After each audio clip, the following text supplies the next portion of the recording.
এদের মাথার উপরে সূর্য দাঁড়িয়ে যাবে, মাথার মগজগুলো চুপড়ে নাচতে বাহির হতে থাকবে আর কান্না করবে, আল্লাহ আজকে যদি ওই শুকর আর কুকুরের মতো হতে পারতাম, কোন তুরাবান মাটি হয়ে যেতে পারতাম। আমরা মানুষ হয়েছি যার জন্য হিসাব দেওয়ার জন্য। আরে আমাদের আজকে হাসরের ময়দানে দাঁড়িয়ে থাকতে লাগছে। শুধু দাঁড়িয়ে থাকবে না, কান্না করবে আর বলবে, আল্লাহ আমরা যদি আজকে শুকর আর কুকুরের মতো, বিড়ালের মতো হতে পারতাম, পশু পাখির মতো হতে পারতাম, কোন তুরাবান মাটি হয়ে যেতে পারতাম, জাহান্নামের গানে কাঁদতে হতো না। কারণ আমার নামা তো দুইটা উঠবে ভিতরে, ঠিক না?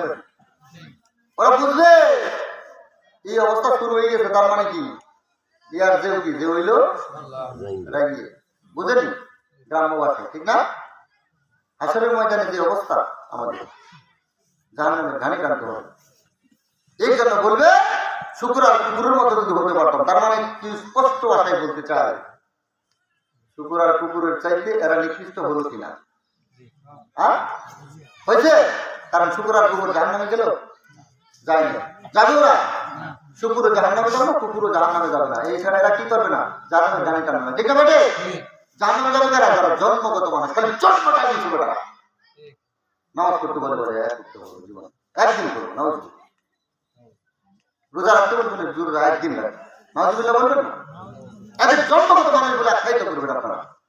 এরা জন্মটাই দিয়েছে। আল্লাহ চিনতে বললে চিনেন না আপনারা, দেখছি কত নামাজ করবেন, কয়দিন দিচ্ছেন আল্লাহ, নাউজুবিল্লাহ বলে। এরাই জন্মগত মানুষ। এই জন্মগত মানুষের ব্যাপারে সূরা জুমার ৭২ নম্বর আয়াত নাযিল হয়েছে। সূরা জুমার ৭২ নম্বর আয়াত আল্লাহ বলেন, কাইলা দুখুলু আবওয়াবা জাহান্নাম খালিদিনা ফিহা ফাবিইসা মাসওয়াল মুতাকাব্বিরিন।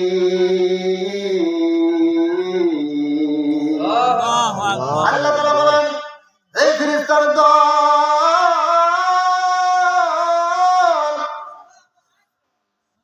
এই জাহান্নামের দরজাগুলো কাইলা দুখুলু আবওয়াবা জাহান্নাম, জাহান্নামের দরজাগুলো খুলে দাও।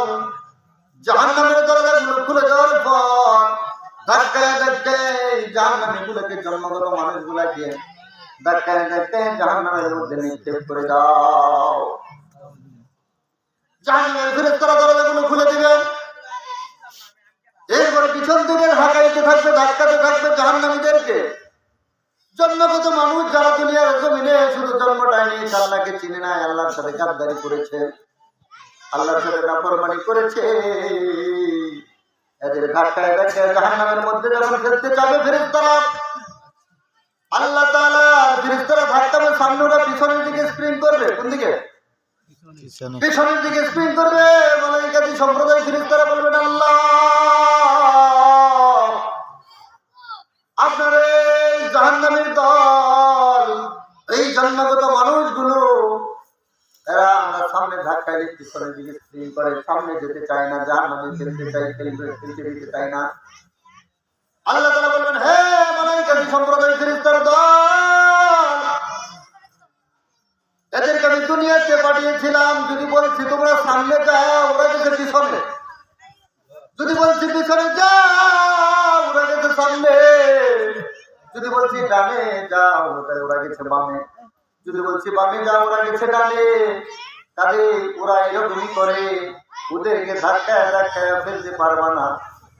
জাহান্নামের বিশাল বড় আগুনের শিকল, এই আগুনের শিকল দিয়ে পাকড়াও করে ঘেরাও করে ওদেরকে জাহান্নামের তলদেশে টেনে টেনে শেষ করে ফেলাও। এরপরে জাহান্নামের ফেরেশতারা লোহার আগুনের শিকল দিয়ে পাকড়াও করবে, এরপরে ধাক্কায় টেনে টেনে জাহান্নামের তলদেশে ফেলতে শুরু করবে। আল্লাহ বলেন, ফাবিইসা মাসওয়াল মুতাকাব্বিরিন। ওরা হলো মুতাকাব্বিরিনের দল, অহংকারীর দল। ওদের আমার চোখ মোবারকের সামনে থেকে দূরে নিয়ে যাও। ওদের দেখতে মন চায় না, ওদের জাহান্নামের মধ্যে নিক্ষেপ করে দাও।